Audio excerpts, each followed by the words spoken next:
everyone, in this session we will be covering about pre-independence education during British era. तो ऐसे तो ये topic काफी टफ लगता है और थोड़ा टेक्निकल भी है, पर हम ट्राई करेंगे कि इस सेशन को जितना हो सके इंटरेस्टिंग रखे एंड अच्छे से सारे पॉइंट्स हम याद करने की पूरी कोशिश करेंगे। तो शुरू करते हैं। तो शुरू करते हैं स्टोरी के फॉर्म में, ठीक है। तो पहले हमारी एजुकेशन कैसे होती थी, हमने पढ़ा था ना, हमारी ट्रेडिशनल लर्निंग होती थी पाठशाला में, गुरुकुल में, मद्रासेस में। पर फिर क्या हुआ कि ब्रिटिश के इन्फ्लुएंस स्टार्ट हुई, तो ब्रिटिशर्स जो है वो इंग्लिश एजुकेशन लेके आना चाहते थे। पर क्या ये बहुत अच्छी बात है कि वाह भाई ब्रिटिशर्स हमको इंग्लिश पढ़ाना चाहते थे तो इंग्लिश एजुकेशन लेके आ रहे? नहीं, बात ये नहीं थी। ब्रिटिशर्स चाहते थे कि इंडियन मिले जो इंग्लिश बात कर सके, so they wanted Indians who could speak English. तो टेक्निकली वो चाहते थे कि हमें क्लर्क, एडमिनिस्ट्रेशन वर्क के लिए या ट्रांसलेटिंग वर्क के लिए यूज किया जाए। तो दिस वाज द एजेंडा। ऐसा नहीं था कि वाह भाई वो हमें इंग्लिश पढ़ाना चाहते हैं। So this was about British influence. फिर आई क्रिश्चियन मिशनरीज। तो ये मिशनरी स्कूल्स हुए, मॉडर्न सब्जेक्ट हुए, वुमेन्स एजुकेशन पे फोकस करते थे, प्रिंटिंग प्रेस, इस सारी चीजों पे फोकस करते थे। पर इनका भी एजेंडा था कि क्रिश्चियनिटी को स्प्रेड करे। एंड थर्ड जो हमारा डिवीजन है वो है इंडियन इंटेलेक्चुअल्स। इनका ये कहना था कि ये इंडिया के कल्चर को बचाना चाहते थे। ये कहते थे कि क्यों ना एजुकेशन हम वैल्यू और कल्चर के साथ रखे एंड ब्लेंड करे modern education with Indian culture. तो जो मॉडर्न एजुकेशन आ रही है अभी, जैसे ये क्रिश्चियन मिशनरी का सबसे पहला मॉडर्न एजुकेशन था, उसको क्यों ना हम ब्लेंड करें with Indian education. This was their idea. तो ये सब प्रोपोगेट करने के लिए हमारे जो विजनरीज है जैसे राजा राम मोहन रॉय, ठीक है, ईश्वर चंद्र विद्यासागर, सावित्रीबाई फूले, ये सब इस कॉन्सेप्ट को कहना चाहते थे कि क्यों हमारी इंडियन कल्चर चली जाए, क्यों ना हम इन दोनों का ब्लेंड लेके आए। So this was the context, ठीक है। सो देखो इधर क्या कह रहे हैं, वही जो हमने प्रीवियस स्लाइड में पढ़ा कि ब्रिटिश क्यों मॉडर्न एजुकेशन लाना चाहते थे। British introduce modern education India to create a class of educated Indians who could assist in administrative task. ये कोई जेन्युइन कंसर्न नहीं था फॉर इंडियन इंटेलेक्चुअल डेवलपमेंट। क्या जेन्युइनली वो कंसर्न थे हमारे लिए? ऐसा कुछ नहीं था। तो पहली जो ब्रिटिश इन्फ्लुएंस थी उसमें ये था कि ये क्रिएट करना चाहते थे English speaking Indians for administrative assistance.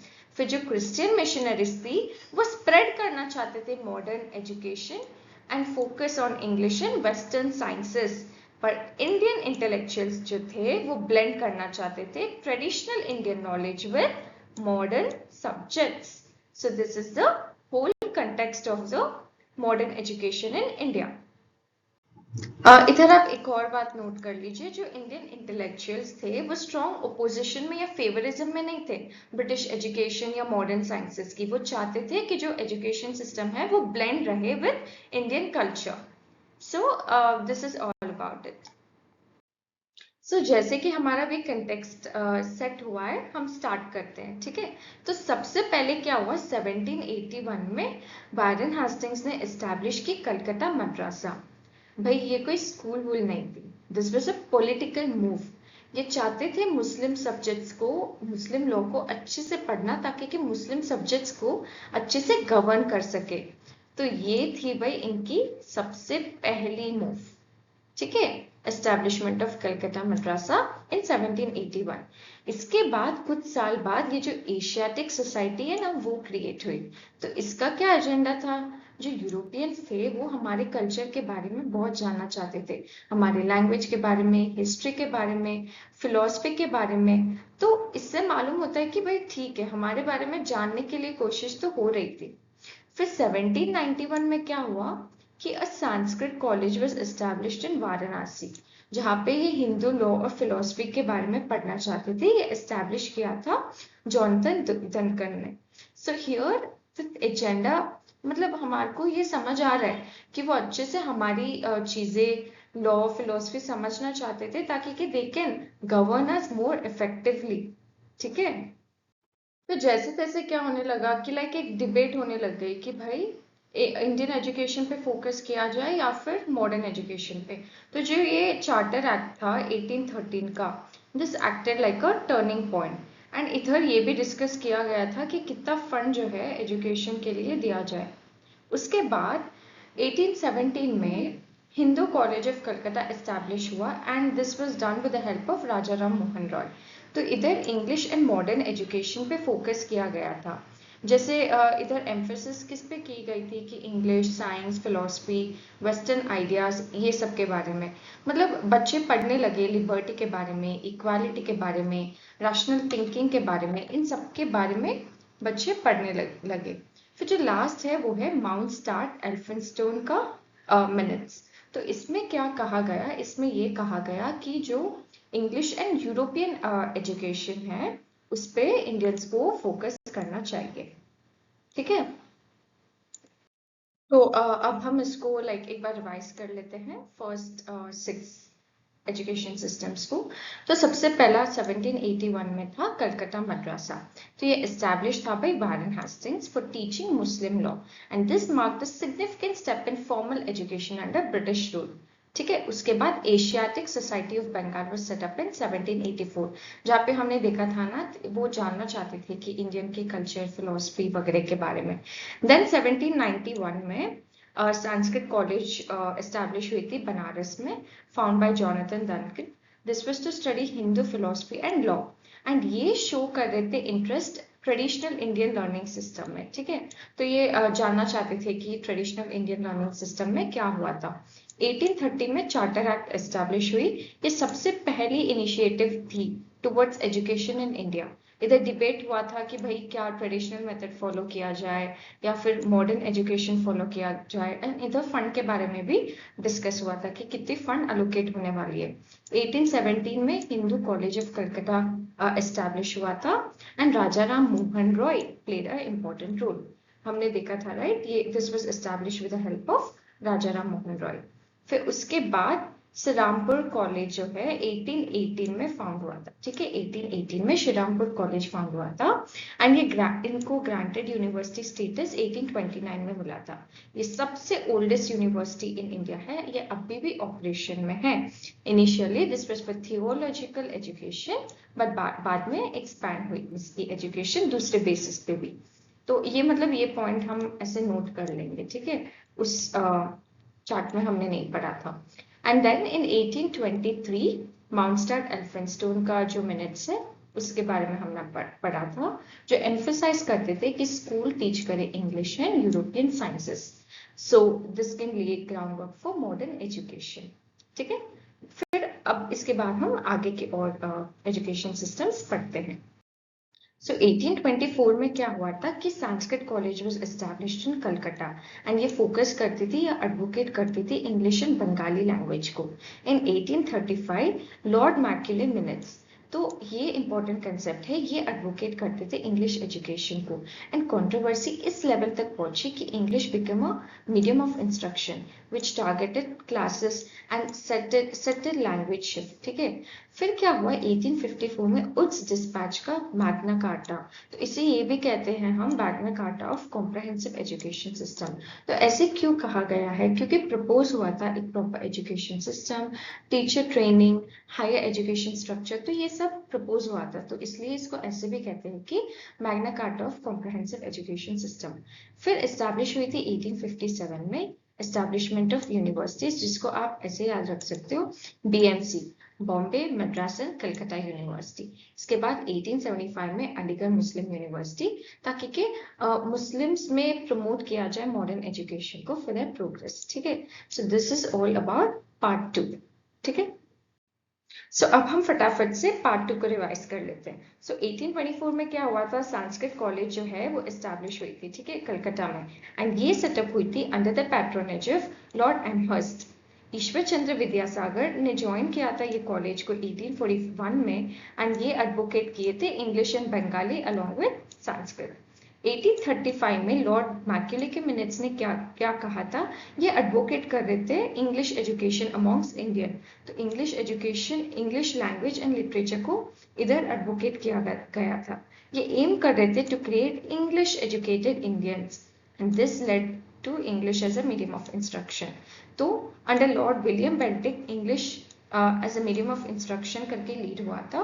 तो ये इंडियन एजुकेशन सिस्टम का एक सिग्निफिकेंट शिफ्ट था. ये इन्फिल्ट्रेशन थियोरी के रिलेटेड था. तो इन्फिल्ट्रेशन थियोरी क्या कहती है कि अगर हम टारगेट करें अपर एंड मिडिल क्लास को तो लोअर क्लास तक तो एजुकेशन पहुंच ही जाएगी. तो ये ब्रिटिशर्स क्या है ना, हमको एक एडमिन रोल की तरह मानते थे. वो क्या समझते थे कि अगर अपर क्लास को मिडिल क्लास को हम ट्रेन करें तो वो अपना उस नॉलेज को लोअर क्लास तक ट्रांसफर कर सकते हैं. तो इसे ही इन्फिल्ट्रेशन या डाउनवर्ड थियोरी कहते हैं. तो इनकी क्या आइडियोलॉजी थी कि जो एडमिन का काम है, मतलब चाहे वो नॉलेज को ट्रांसफर भी करना हो टू लोअर लेवल, तो वो मानते थे कि वो एडमिन का काम हम करने वाले हैं. सो this is all about infiltration theory. ठीक है. फिर उच्च डिस्पैच का Magna carta of English education, जहाँ पे इन्होंने एडवोकेट किया था कॉम्प्रहेंसिव एजुकेशन सिस्टम को, चाहे from primary schools to universities हो या इंडिजीनियस एजुकेशन हो. UEP that is unified education policy के बारे में इधर एडवोकेट किया गया था. फिर हम देखते हैं 1857 में एस्टैब्लिशमेंट ऑफ यूनिवर्सिटीज. तो फॉलोइंग द उच्च डिस्पैच 3 मेजर यूनिवर्सिटी एस्टैब्लिश हुई थी. एक है यूनिवर्सिटी ऑफ कलकत्ता, दूसरी है मुंबई एंड तीसरी है यूनिवर्सिटी ऑफ मद्रास. ये यूनिवर्सिटीज जो है ना, ये मॉडल थी based on the University of London. And Lord Dalhousie ने इनिशिएट किया था इस एस्टैब्लिशमेंट को. Lord Canning sign the acts of incorporation in January 1857. फिर आई थी हमारी अलीगढ़ मुस्लिम यूनिवर्सिटी. तो सर सैयद अहमद खान ने फाउंड किया था मोहम्मद एंग्लो ओरिएंटल कॉलेज. ये क्यों किया गया था? To promote modern education for Muslims. And later इसे अपग्रेड किया गया था टू अलीगढ़ मुस्लिम यूनिवर्सिटी 1878 में वर्नाक्युलर प्रेस एक्ट के बारे में. तो ये वाला जो कंसेप्ट है हम आगे पढ़ेंगे. ठीक है. तो अभी हमको क्या क्या याद रखना है, जो नेम्स है और जो इम्पोर्टेंट है, जैसे इन्फिल्ट्रेशन थियोरी क्या होती है उसका मीनिंग हमें मालूम होना चाहिए. Then Lord Macaulay minutes. Then ऐसी चीज हो गई जैसे मैग्ना कार्टा, वो क्या है, मैग्ना कार्टा में क्या हुआ था. एंड देन जहाँ जहाँ नेम्स है जैसे Lord Amherst, Ishwar Chandra Vidyasagar, and then Lord Dalhousie, Lord Canning, sir Syed Ahmad Khan, Lord William Bentinck के अंडर जो English as a medium of instruction हुआ, ये सब हमको थोड़ा ध्यान में रखना है. ठीक है. तो now we are at the end of the session. अगर हम 4 और पॉइंट्स पढ़ लेंगे तो हमारा कवर हो जाएगा. तो सबसे पहला है वर्नाक्युलर प्रेस एक्ट. तो ये एक्ट किसके बारे में? तो इस पिक्चर से हमको क्या समझ में आता है कि ये न्यूज़पेपर है और इस पे ताला लगा है. तो व्हाट डज इट मीन कि हमारे जो लोकल या नेटिव न्यूज़पेपर्स होते थे, जो ब्रिटिशर्स थे ना, वो इस पे रोक लगाना चाहते थे, ताला लगाना चाहते थे. क्यों? क्योंकि अगर हमने कुछ भी हमारे लोकल लैंग्वेज, चाहे बंगाली हो, हिंदी हो, उर्दू हो, हम उसमें कुछ भी ब्रिटिशर्स के अगेंस्ट भी रचा सकते थे, जो बात इनको थ्रेट लगती थी. इसीलिए वो इस एक्ट के थ्रू रोक लगाना चाहते थे नेटिव न्यूज़पेपर्स पे. देन है हमारा 1882 का पंजाब यूनिवर्सिटी लाहौर में जो एस्टैब्लिश हुआ था पंजाब के एजुकेशनल नीड्स के मुताबिक. ठीक है. 1882 एंड 83 में इंडियन एजुकेशन कमीशन, जिसे हम हंटर कमीशन भी कहते हैं, ये फोकस करता था segregation of primary and higher education में. फिर लास्ट में जो है हमारा इलाहाबाद यूनिवर्सिटी, इसको हम ऑक्सफोर्ड ऑफ द ईस्ट भी कहते हैं. तो ये जस्ट हमने अभी अभी पढ़ा है, तो इसका आप स्क्रीनशॉट ले लेना.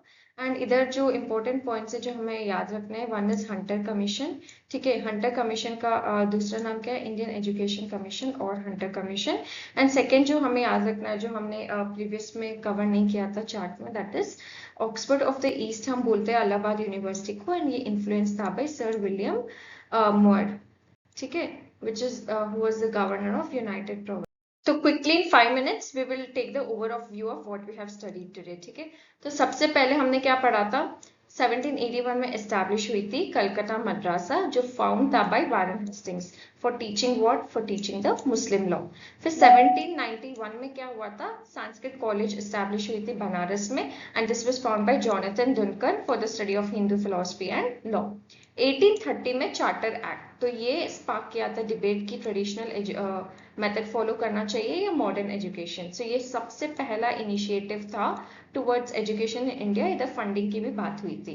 फिर था 1817 में हमारा हिंदू कॉलेज ऑफ कलकत्ता, जहाँ पे राजा राम मोहन रॉय ने इस्टेब्लिश करने के लिए बहुत इंपॉर्टेंट रोल प्ले किया एंड लेटर ये बन गई थी हमारी प्रेसिडेंसी कॉलेज या प्रेसिडेंसी यूनिवर्सिटी 2010 में।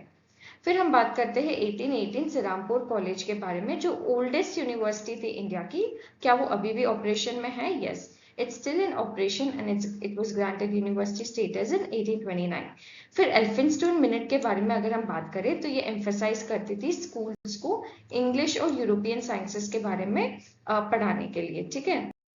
फिर हम बात करते हैं 1835 लॉर्ड मैक्यूले के minutes, Macaulay minutes it's important, जिन्होंने एडवोकेट किया था English education leading to English as a medium of instruction, and ये एम किए थे to create a class of educated Indians to assist the administration, जहाँ पे हमने इन्फिल्ट्रेशन थियोरी की बात की थी। 1854 में उड्स डिस्पैच, जिसको हम बुलाते हैं magna carta of English education, इधर अगेन इंपॉर्टेंट क्या है, कॉम्प्रहेंसिव एजुकेशन के सिस्टम के बारे में from primary schools to universities, इसका जिक्र किया गया। फिर आता है 1857 में establishment of universities, Calcutta, Bombay and Madras university was established and ये मॉडल था बाय यूनिवर्सिटी ऑफ लंदन।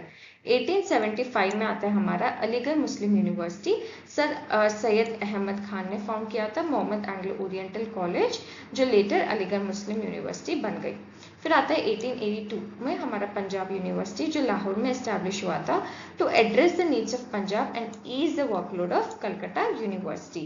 फिर 1882 एंड 83 में आया था हमारा हंटर कमीशन, जिसको हम ऐसे भी बोलते हैं Indian education commission.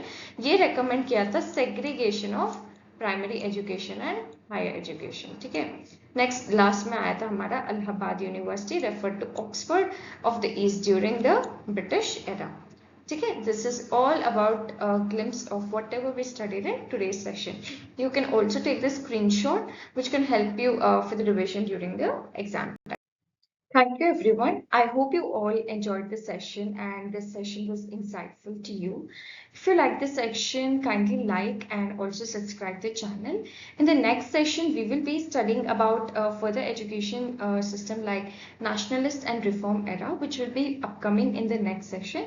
So until then, stay tuned and have a good day. Thank you all.